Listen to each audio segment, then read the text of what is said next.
I'm seeing people that I know even from other places. It's a good thing. It's a nice thing. And good morning to all of the online people. Oh, I apologize. Good morning to all of the online people as well. I am actually one of you. I'm just here today. So maybe next week you'll be here today. Who knows? Anyway, welcome to everyone. And thank you for always being so welcoming to me. It's just lovely to come and visit this community when I get a chance to do so. And today I get to talk about one of my very, very, very, very, very favorite things: paradox, chaos, uncertainty. And I'm serious about that very, very favorite thing, because we live with all of those things.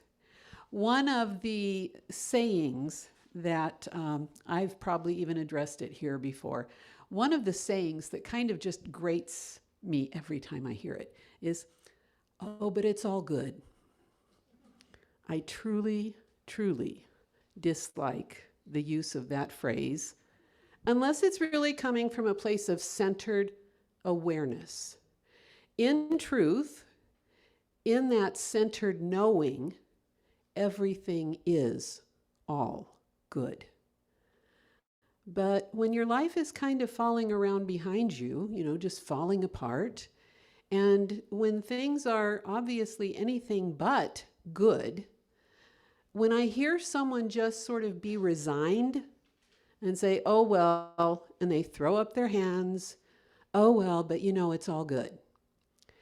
What that says to me when I hear that, and depending on who it is that says it and the context in which it's said and where it's said, I have been known to call people on that. So be warned. It's a statement that usually when we hear it, it's not coming from that centered awareness of truth. It's usually coming from frustration. It's usually coming from anger, irritation, annoyance, resentment. We could keep filling in blanks, couldn't we? And then at some point, the person just gets tired of hearing themselves talk and says, "But, oh well, it's all good." And as I said, what that kind of tells me is that there is an attitude, a belief that there's nothing I can do about all of this, so I may as well just call it good. Well, okay, you can do that. Or you can learn how to work with these things. You can actually engage spiritual practices to come to that point of knowing awareness, that in truth, everything can be used by and for good. But it doesn't happen just by throwing up our hands. So when we talk about paradox, I know you've been focusing on paradox all this month. So in case you haven't been here, or in case, you just stepped out at that moment, I'm just going to briefly give us a working definition of how I define paradox. And that is when we find two things which can't possibly both be true, and yet they are. And then we kind of sit there in this. Frequently, if we aren't aware of how to live with paradox in our lives, if we aren't aware that paradox is a part of life, you don't get a hall pass from paradox. You were born, and guess what? You get to live with paradox. It's just one of the gifts that comes along with the human life. And if we can't find a way of really teasing apart what's really going on, it can very easily and rapidly lead to that just throwing up our hands and saying, "Oh, well, it is what it is. I guess it's all good. And I'll just go stagger off here somewhere and do whatever is the next bad thing that's going to happen to me." And this is so not truth. One thing that really helped me, and I was kind of surprised when I finally got this, that it took me so long to get it, because it kind of seems like it should be page 1 of the preface of the introduction of, even before the table of contents, of every single thing that we hear or read about truth. And that's capital T, truth, in the terms that we use it from a new thought angle. And we're not the only ones. So this is not, like everything, this is all universal spiritual principles. This is not unique to science of mind. It's not unique to Ernest Holmes. It's not unique from my specific current faith tradition, which is somewhere between unity and science of mind and Buddhism and everything else that's out there. It's the same message all over the place. And the first thing that I wish I had understood about, I'm going to say probably about 30 years earlier than I did. And my path in New Thought started when I was about 25 or so. So I was sort of steeped at that point. I was sort of steeping myself in Ernest Holmes, and I was a member of the Science of Mind Center in Seattle. That's where I entered in. And I found myself years later, one day I kind of went like the bell went off. And that's around the terms absolute and relative. And we'll use different terms at different times, but we need to understand that, again, just as paradox came along with being born, so did functioning simultaneously all the time at these at least two levels of beingness. We are humans. We are very human. We trip over things, we fall, we get angry, we say words we wish we had not said, we get sick, we end up flat on our backs, we lose jobs, we get treated poorly, we treat other people poorly.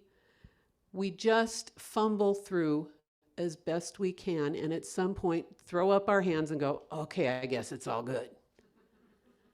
Well, not so, really. There are a lot of things that humans do that is in no way good. When we mistreat each other, that's not all good. When we allow people to mistreat us, that is not all good. When we take actions or we fail to take actions that help us all to live more kindly in this world, that's not good. And as humans, we're doing the best we can. And we're doing the best we can, even if what we do is terrible. We're doing the best we can. I really don't believe that anybody sets out to mess up their lives. I think that there are people who set out to sort of enhance their own lives and not really caring what it happens to other people. But they're still, on some level, doing the best they can. That doesn't excuse the bad actions. It just means we're humans. We're humans. We got to accept that we're humans. And we need to, again, do the best we can. And the more we know, the more we understand, the more that we allow ourselves to open to that capital T truth, the more we'll start to understand, oh, I'm not only human. I'm also a unique, individualized expression of the divine, personalized at the point of me. Divine mind, one mind, is everywhere. And when it is uniquely expressed in my mind, it is personal to me. I get to decide what my relationship to that thing that goes by so many names, that seems to divide so many people just because of the name they refer to it as. So when we realize we're not just human, we're not only human, and how many times have we all said, well, I'm only human? Well, yeah, in that moment that you said that, you were only human, functioning from only your human mind. But that didn't mean the truth of you was only human. We also live in the realm that my most comfortable term is just the absolute. And this is that which is more than. This is divine mind. This is God mind. This is Buddha mind. This is wholeness. This is oneness. This is whatever on earth you want to call it. And you're free to make up your own mind for it. I tend to call it the infinite field of all possibility and potential, which is a mouthful. I understand. But it's that which allows me to be pulled back into my knowingness. So before we can really understand how paradox works, how can two things that are completely opposite actually both be true? A person cannot simultaneously be right and wrong, or can they? Probably each of you can think of a time in your life that you knew you were absolutely doing the right thing. You absolutely positively knew you were doing the right thing, and yet perhaps you didn't have the outcome that you wanted. And especially as good spiritual scientists, as good metaphysicians, we kind of get this thought in our head, well, all I have to do is speak my word and it is so. Yes, assuming that you are speaking that word from truth. You know, I can stand in front of the courthouse all day and say, but I don't want to do jury duty. I don't want to do, my truth is I don't have to do jury duty. Well, you could follow that path, and at some point there's going to be a consequence. And you're probably going to look back on it going, you know, it would have been easier if I'd have just walked on into the courthouse, done my thing, been excused, and gone on with my life. So we have to recognize that there is something more than. And that's where we can reconcile paradox. We can't always reconcile paradox from our own brain.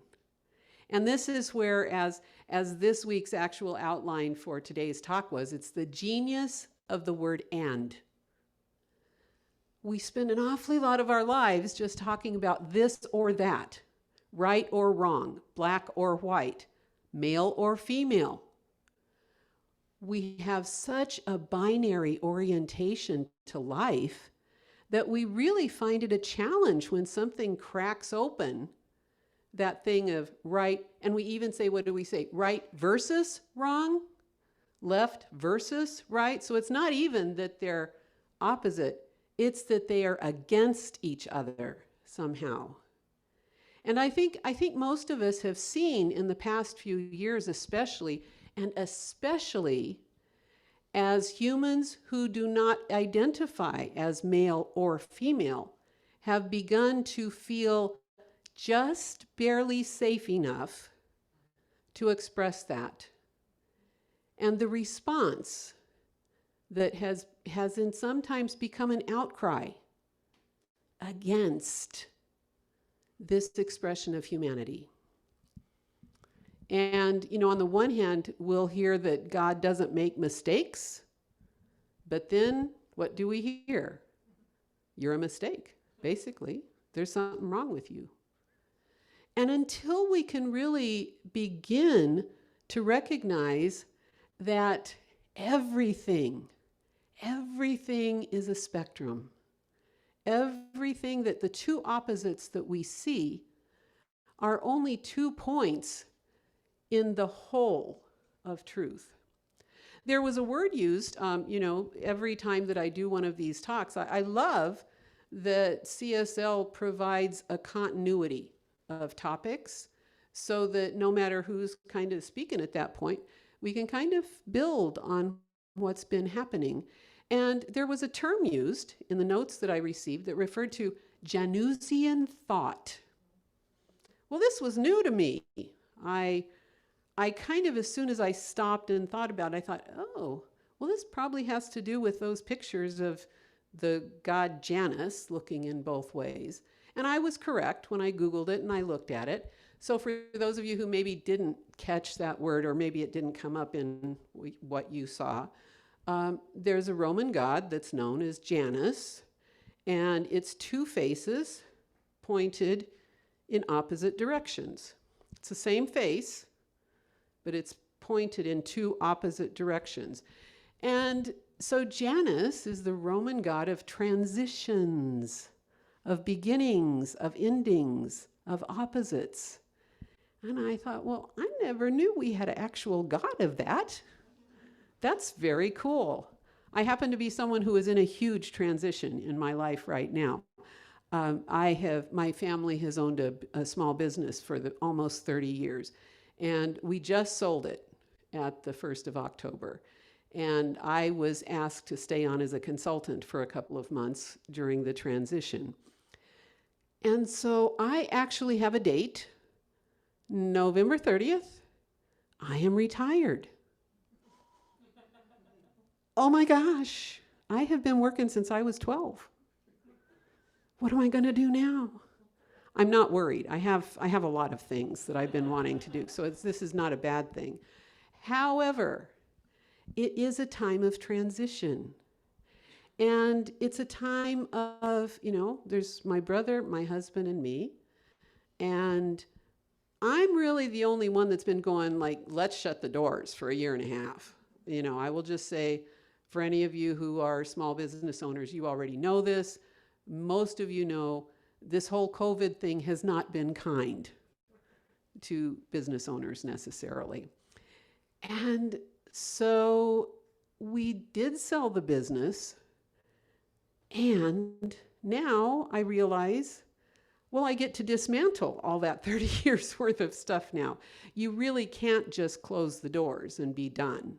At least I don't know how that would work. I've got 30 years of paperwork.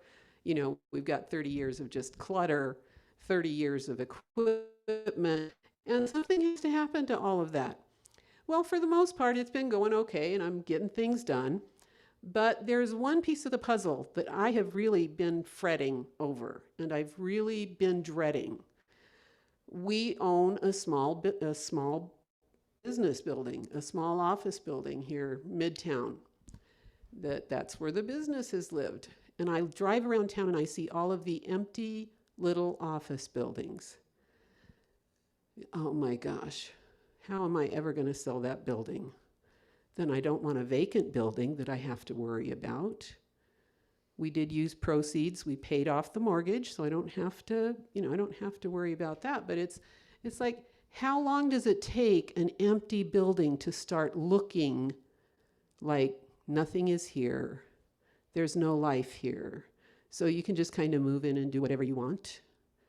And then I have a vacation planned in January. Who's going to look in on the building?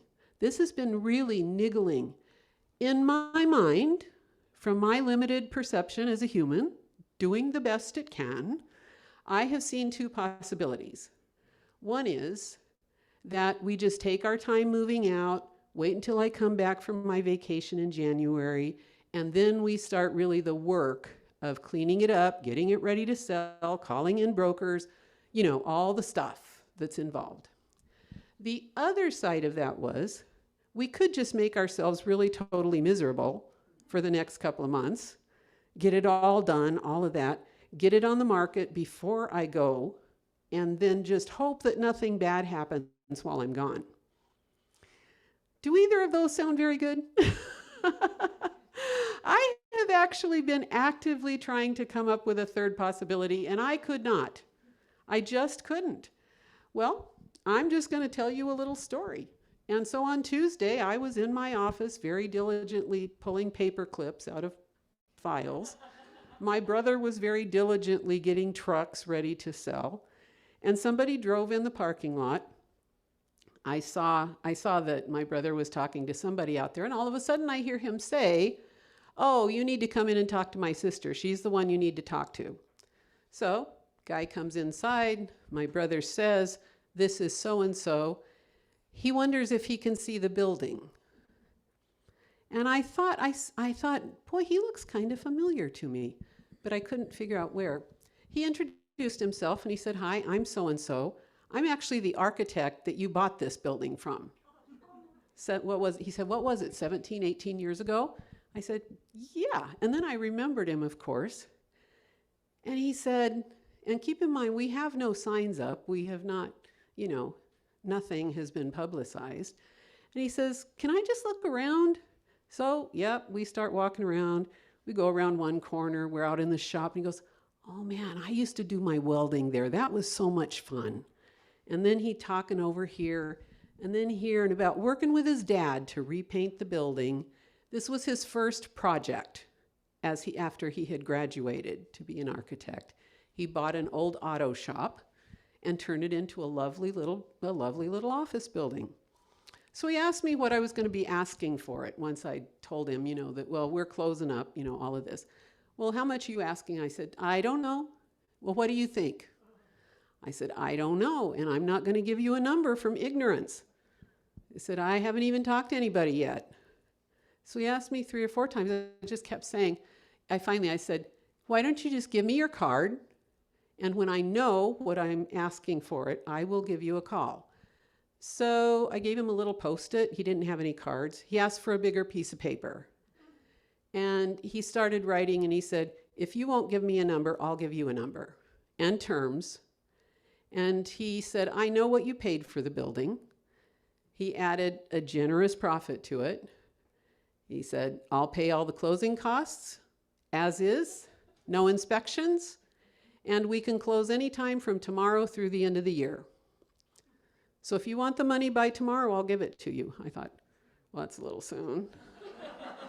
That's a little quick. And I said, well, I will definitely say you have impressed me, and I have a husband I need to speak to, So he kind of kept going on and on. I said, well, if you hire a realtor, you're going to have to pay a commission, and you need a new AC unit. What's that going to cost? And I was already adding the numbers and thinking, is this guy for real? So I went home, told my husband, and we laughed, and it's like, can we think of a reason not to do this? Can we think of a reason not to say yes? And the only reason I could think of to not say yes is because this was not one of the possible things to do. It just was not possible that of all the little empty vacant business properties in Tucson, that I would have the one that this person wanted. Seems he's retiring, and it sort of sounds like his wife has said, you can retire, but not here. So he needs a place to be. This was his first project. It was his first thing that he did, that he worked on with his dad. It holds all sorts of good memories, and he's looking for a place to be. And it just so happens I have the place he wants to be. So short story, long story short version, he put us into escrow the next day. There's no contingencies. We get to close any time from the day that a title report comes back until December 31st at my option. And we don't have to replace the carpet and the AC and re-asphalt the parking lot. We don't have to do any of that.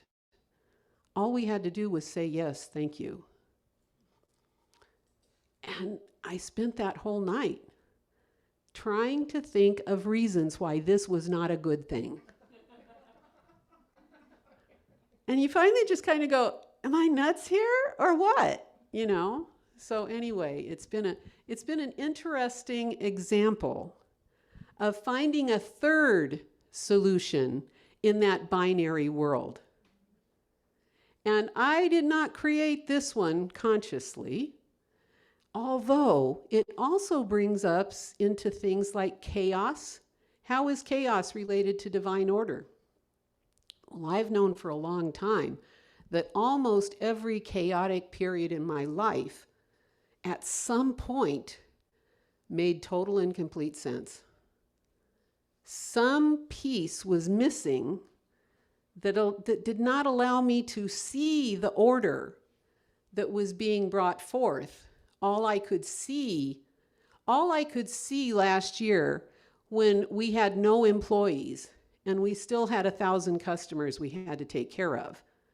All I could see at that point was chaos.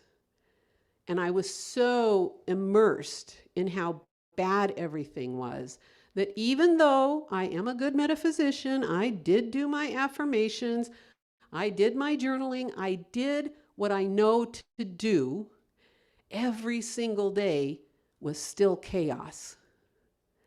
And that kept up until finally on September 30th at midnight of October 1st, it was done. And it was still chaotic.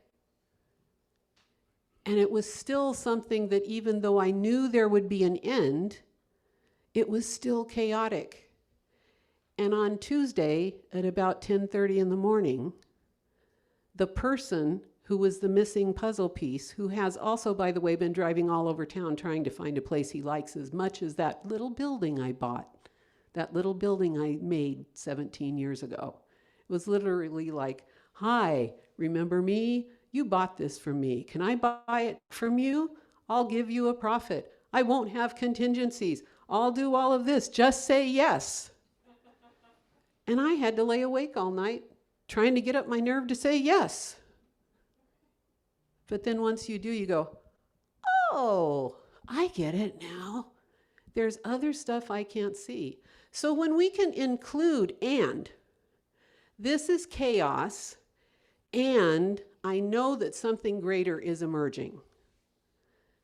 I feel maybe I have an illness. Some of you, I know, all of us have experienced illness at some point. About 3 years ago, I experienced my first really serious illness. It was not COVID, it just happened to coincide with COVID. And I was ill for most of a year and a half. And I remember sitting in my art space at one point with a pen in my hand in my sketchbook, and I literally couldn't lift up the pen. And I was sitting there thinking, is this what it feels like to just die?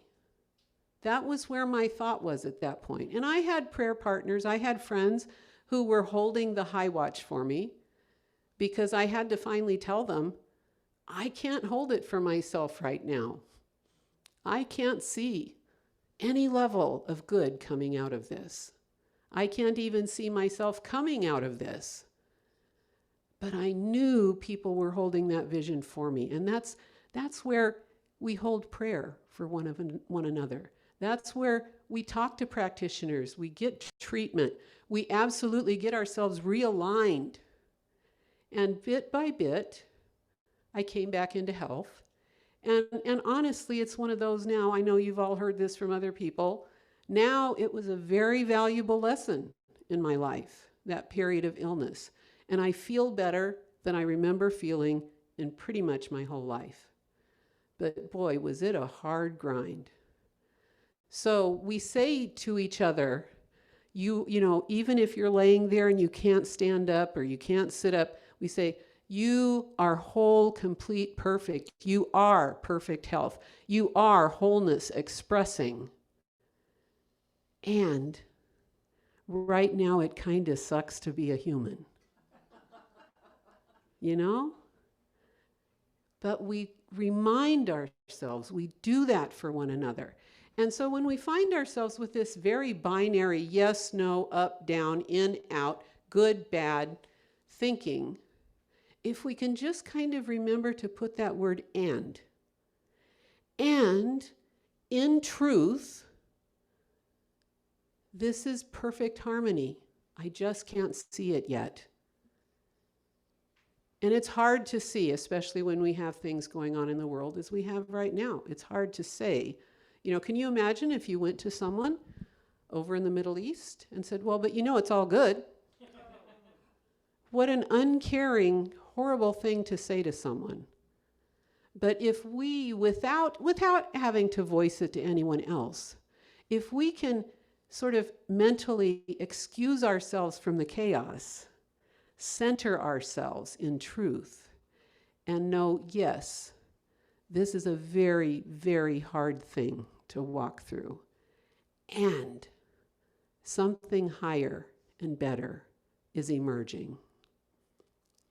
Then we can begin to understand really the meaning of paradox, how we can truly say it's all good because we know it's serving a purpose. And I don't even think it's that had to happen. Sometimes people say, well, we got to go through this to get to that. I don't think we really do. But I do think that as long as our collective consciousness believes that we have to do this, that we will do it. And this is where it becomes so important for every one of us who knows truth.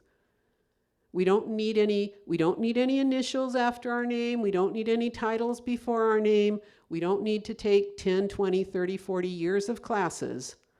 All we need to do is become still and know this, and something wonderful is possible and is emerging even now, even though we can't see it. So this week, the next time something, I see I'm falling into my old giving them homework habits. As you go about your lives this week, when you're tempted to just sort of throw your arms up, or you fall into that resentment, that chaos, any of that, see if you can just remember and something perfect is emerging. Divine order is always present. We may not remember it. We may not be cooperating with it very much, but I can center myself in truth, and I can know that in truth, all is well and truly good. But we do have to work for it. So thank you all for listening. I hope that you will all at some point this week add your consciousness to that sense of and more than. And we'll move on from there. So if you'll join me in just simply becoming still. Oh, thank you. And let's all just breathe together. Breathing together with the intention of knowing wholeness, of knowing truth, in my opinion, is one of the most productive things we can do. We pause, we become still, and we sit with the intention of expressing truth. In truth, each and every single solitary one of us, each and every single solitary human on this planet, and I think all the dogs and cats and horses and cows and bugs and everything, I think that we are all capable of expressing more of truth. Truth has many faces, and we don't always, as humans, recognize this too is a face of God, by whatever name we choose to give it. So I know with you, for you, and among each of you, in that consciousness that we share, that this life that we share is good. As humans, we'll have challenges. It is just the way it is. And in every single solitary moment, we have the choice to turn from what seems chaotic and seems bad and seems horrible. And we don't pretend it's not there. We accept that this is what appears in this moment. And we know that in truth, good is always present. In truth, we are always on that evolutionary path to higher understanding.